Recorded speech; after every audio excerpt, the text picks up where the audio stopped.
Hold on, we just can't jump into the action. We've got a new 110 scale platform to check out from FMS. And of course, I took it apart so you guys could see everything inside. Here we go, guys, the ready-to-run FCX10, an all-new platform from FMS Model, and it comes with this licensed Chevrolet K5 Blazer body. They even have the GM sticker on the box, so you know it's authentic. And this is a Lexan body, which is different from what we're used to seeing from FMS. They usually give us hard bodies. This is a lightweight Lexan body, and it's got clear windows. That's super cool. They're just tinted through the decals. They've got window trim as a decal, and then these nice chrome accents all over the truck, around the wheel wells, and then up front, chrome bumper, of course, chrome grille, chrome mirrors and door handles and wipers. It's just, you know, with a Lexan body, you lose a little bit of detail. So you can kind of see up front where the grille is sticking out a bit because it's not set in with the Lexan body, just the way those are formed. I like that it has the front marker lights. Then around in the back, you can see it's got transparent red taillights as well, and even a clear reversing light. There's LEDs inside this, so it fully lights up and you can control the lights like other FMS models. But we got some good details throughout this. You got the chrome Chevy logo on the tailgate and handle, rear bumper. And then as you can see, the cap is off. You got the roll bar and the bed is painted black. And then you got some options. You could just run it as is, or they give you lights that you could go put on the light bar. And then they have the rear cap that could go on. Now there's a little bit of issue I have with the rear cap and just the way, you know, it mounts. So you've got all these mounting bosses on the bottom of the cap, and they give you windows for this, so you can go detail it out and even put tinted decals on it if you want. But what you have to do is you have to drill holes into the body so these mounting bosses could go in and, you know, secure that cap. Now, if you ever want to remove it, then you've got a bunch of holes in the body. So that's where it kind of loses its luster for me, you know, just not having that option to go back. And maybe you could throw some black decals on the back tailgate area or something like that, but you still have the two holes in the roof. And just looking at the roof line, it just seems a little bit off here, just the way the drip rail wraps around. You know, it's very close. They did a good job with it, but there's little things because it's a Lexan body that doesn't make it as detailed as, let's say, if they were going to go with a hard body. I like that they have these metal edge logos for the K5 Blazer and the Cayenne logo in the back. They're a little bit over the curve of the body, so you kind of see them sticking up a little bit. So it looks cool, but it's got little things here and there that just take away from that ultra scale look that we're used to seeing from them. The one thing that bothers me about the body, though, is they didn't back this white center section here, and they have some tape behind it to hold down the wires that is kind of showing through, and that just takes away from the look of the body for me. While we're out here, let's check out the wheels and tires. So there's these Super Masher tires from FMS. They're mounted to like a rally style wheel, I guess, chrome, and they're glued, so it's not a beadlock wheel. There is an insert on the inside, and it feels like a medium compound rubber, kind of your standard rubber compound for a ready-to-run truck. Now on to actually removing the body. As you can see, there's no body clips on this, and there's these tabs underneath and some guide pins and stuff, and you literally have to like throw up these gang signs in order to get your fingers under the bumper and push on the tab and push up on the post in order to get it out. And it's kind of a process. It's definitely not something that's easy. And I'm a little worried that if some dirt or sand gets caught in the post areas here, it's gonna make it even harder. But as you can see, it pops out. It's got some notches in there to secure everything. So it's good that there's no body clips. On the other side, it's a bit difficult to get off. The body does key in on the side, on these step sides here, but the body sides often roll up into the chassis area and are hard to pop out later on. So let me get this body off and we can take a look at the chassis. So here it is, the FCX10 chassis, much different from what we're used to seeing from FMS Model. However, it does look familiar, doesn't it, guys? I'm sure some people are gonna say it's a TRX4 copy, but I think we're actually beyond that. I mean, this is definitely not the first car to come out, or first truck to come out after the TRX4. There's the Cross AT4, and there was another TRX4 actual clone. So what we have here is just the progression of scale trucks. People want locking diffs and 2-speed transmissions, and once you pack all that gear into it, work in the functionality of everything, and they're going to look like similar platforms, just like all the 2-wheel drive buggies out there that look exactly the same. There's just variations that make them different, and that's what we have here. I put my TRX4 up against it, and it was obvious that a TRX4 was probably in the room when it was designed, but you can't take parts off of one truck and put it on the other, and that's when I think a vehicle is a copy. So let's move on to the chassis first. We've got steel ladder frame rails on this. Those are very similar in shape to some other models that are out there. But then we get into like the cross bracing and stuff, and that's just where it goes away. I mean, you've got this front plate here where the body goes into. It's a triple post locking system. Right behind it, you can see there's an opening for an extra servo, and that servo, I believe, is either for a chassis mounted steering setup, or you could go throw a winch servo in there. I think you have that option. As you can see, the servo is mounted on the axle. I'll show you that in a little bit. Then moving along, you've got the floor pans, a little adjustability with the steps on the side, and then the servos are laying flat and braced with this plate that captures them for the shifting linkage, or for the shifting servos. And then the battery tray is in the center with simple Velcro straps, so you can hold it down. You get that adjustability if you got a larger 3S pack or a high capacity 2S pack. For longer runs, you'll be able to put that in there. And then the speed controller is just mounted right in front of that battery pack. And then to the back here, more cross bracing and the rear body mounting setup. And then you can see this bridge here with these magnets on it. This is where the body receives power to power up the LED lights that are on the body. Just be careful, make sure you don't get any metal on this, you know, where it's gonna bridge it, and then when you power everything up, it's gonna possibly short out. That's something you definitely need to look out for, especially when you're working on the car on the bench. And then, you know, composite shock perches, and they even have cross bracing through that. Looks like you could maybe buy some aftermarket body posts and put a different body on this. Now to flip it over, there you can see the FCX10 logos on the chassis. That's just a decal. They've got a metal skid plate on this, which is very cool. Like the look of that. And let's get into the suspension. So this has a 4-link setup in the front and in the rear. These are metal links. They have the lengths etched on them, metal pivot balls inside the ball ends. So it looks like a pretty good setup, heavy duty ball ends. Then we'll flip it back over so we can take a look at the shocks. They have aluminum bodies, they're threaded, so you could adjust the collars for preload, metal ball studs in there, and they are oil filled from the factory.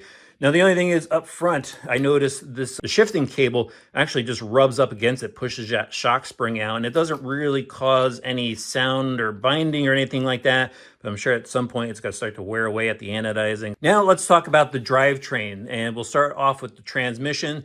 The motor is mounted directly in the center here, and then they have a composite mounting plate for the motor. That looks very similar to a TRX setup, and then metal pinion gear, of course. Spur gear with a slipper clutch. It comes set from the factory. There's no way to really adjust it from the outside. You got to take the transmission apart to get to it. And then I actually took the whole transmission out to show you guys the inside. All metal gears in there, sealed ball bearings, which is very cool. Very compact transmission for everything that it does. So it's got a dig setup and it's got a 2-speed setup in there. So there's a lot of functionality to this rig. Wait till I show you guys the radio on it. And it just looks like a really good transmission. I like that it's got the, telescoping slider drive shafts in the center with metal CVs on it. And then the drive goes into the portal axles. And we got a lot to talk about here. I mean, at first glance, it looks like some portal axles that we've seen out there before, but when you really start to look at it, they are very different. Of course, there's metal ring and pinion gear. There's a differential in it because you could lock the diffs out, or you could have it open, which allows you to turn better when you're just trailing. Ball bearings in there, steel axles, and then we get out to the portal gears, and those are metal as well. There's light coat of grease on everything. Just the way the portals mount to the axle themselves, it's a different setup than anything that's out there. You can't go and just retrofit some other parts to it. This is unique to this truck.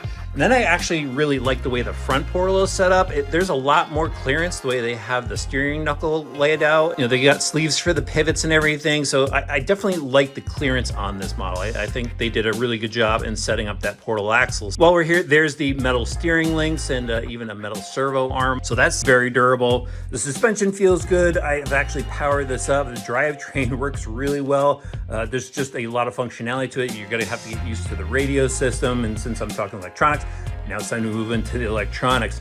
No branding to the servo itself. I've powered it up. It sounds rather torquey. I actually stuffed my radio into the wheel and tried turning the servo, and it turns those wheels. So I think it's got some power to it. It's got some metal gears on the inside, so hopefully that's gonna hold up for trailing use.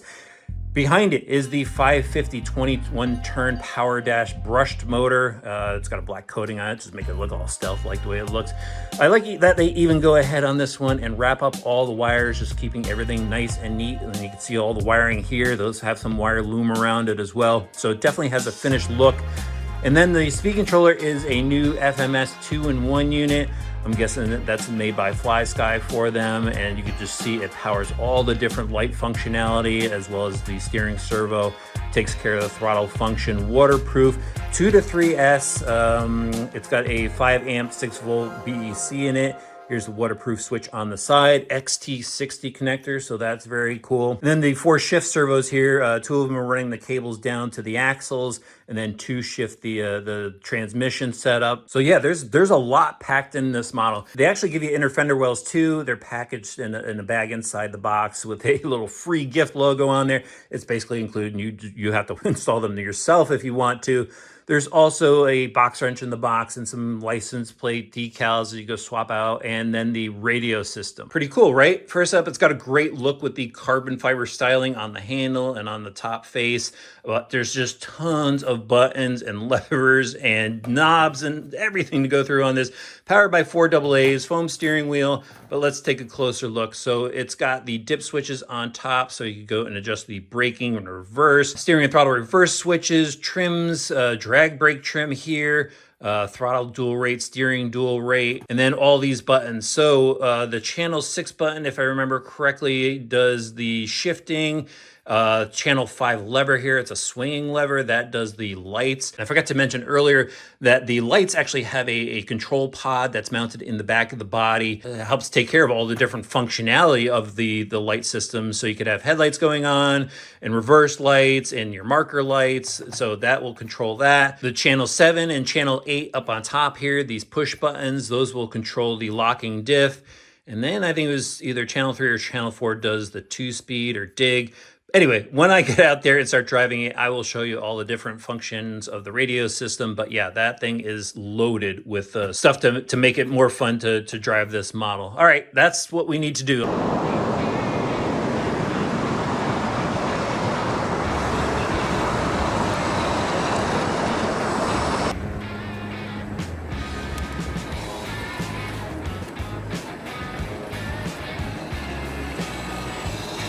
Look at that view, guys. Isn't that awesome? Doesn't get much better for February. And then to top it off, I've got this great truck that I've been driving.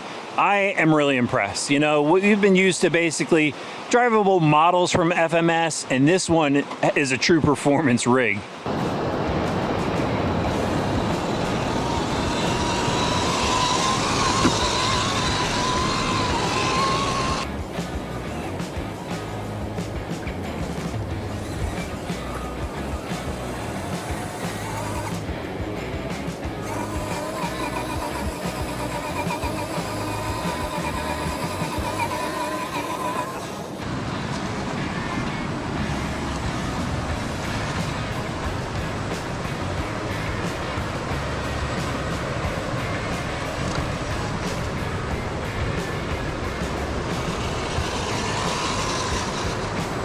So we've got a lot of channels to operate on the transmitter, so there's a learning curve to that. Right now I am in low gear. I've got it in 4-wheel drive. The diffs are locked.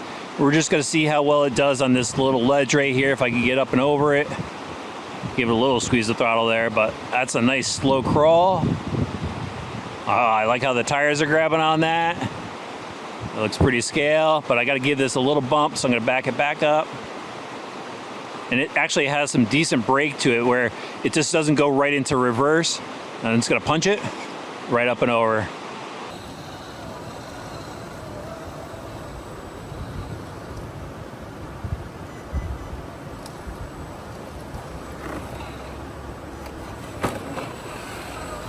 All right, guys, so I'm in the same transmission settings. I just want to show you the descent on this, the drag brake.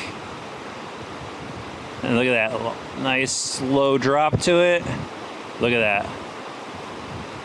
Add a little throttle. A lot of control for that system.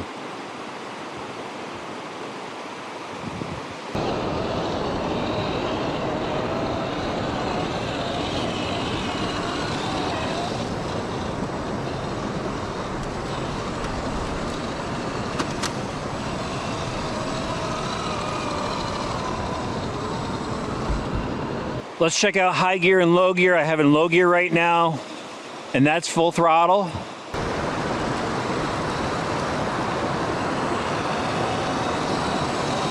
And I'll spin it back around so I can show you a nice slow crawl. Just got it nice and slow. Got my finger behind the trigger just to help out things. And there, it's going downhill just a little bit, but that's our slow crawl.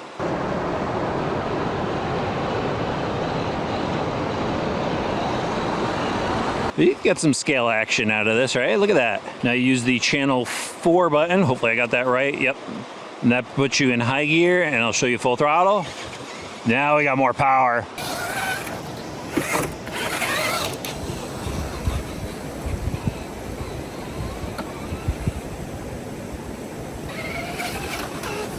That's definitely gonna pull away from you if you're walking on a trail.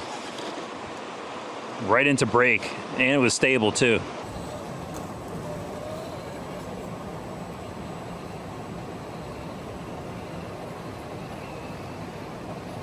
All right, back down in low gear, 4-wheel drive, diffs are locked. We do a little crawl in here, just a nice slow crawl at first. Slow it down, there we go, look at that. Nice forward progression too. Look at that angle, oh. Steer into it, save that.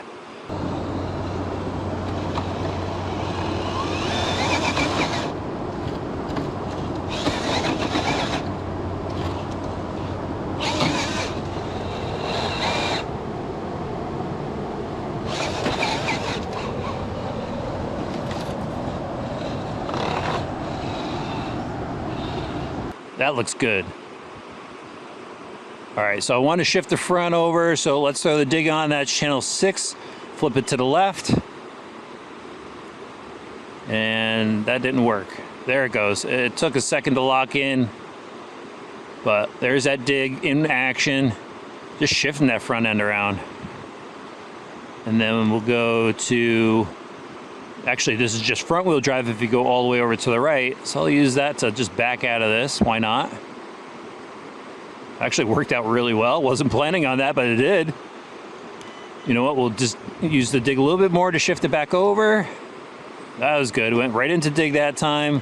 4-wheel drive, back down. Love all the functionality of this. Look at that. Nice slow crawl. Pretty impressive, FMS.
I just pulled this drone out of the water. That's a first for me. I gotta tell you guys, my mind is blown with the performance of the FCX10. I came into this with the experience of their other larger models where they're really like drivable scale models. You really need to tweak them to get them to perform well, and you know, they do look pretty and that's what they were meant to do, but to get them to really handle the trails and the rocks well, you needed some tweaking. This one, you just pull it out of the box and you go. It's really well set up and it's got tons of functionality which is cool for a lot of it, but I kind of enjoy some rigs where less is better, and I actually got criticized for that in one of my other reviews. I found myself like hitting buttons on the radio system a lot that I didn't want to do, and that's a downside to having so much functionality. There's so much there, but you know, it depends on the type of driver that you are. Me, I'm more out for the trail fun aspect of it. There's guys that are out there that want the full hardcore experience, and this will give you that. It just performs awesome. Low gear, nice slow crawl, pretty decent throttle control with the speed controller and motor setup. Tons of steering on this thing, absolutely ridiculous. And the servo held up well, even got it wet, made sure it was waterproof for you guys. And then in high gear, this thing is quick, so it's got a boogie down the trails. I was just running it on 2S, and the speed controller could take 3S, so I can only imagine the type of power it's gonna have with that. And then you got all the different lighting functionality of it. I don't really use it that much, but I know some people love that. It's gonna definitely be cool for those night runs. My big issue with this is we've lost some of that scale, you know, detail that's in the FMS bodies with this Lexan body. I like that they give you some options with it. I just threw the lights on mine. I don't think I'm gonna throw the cap on it. But the other thing is the body system on it is absolutely just horrible to deal with. I'm sorry I put it like that, but it's a real pain to take off, especially if you want to get in there really quick for something or a battery change or something. That body system is just, it's tough to tackle, to be honest with you. But overall, I mean, I could see people really getting into these trucks. I know FMS has a huge following at this point. Those people are not going to be disappointed. Really cool truck, FMS. I'll have links right in the video description below. See you guys later.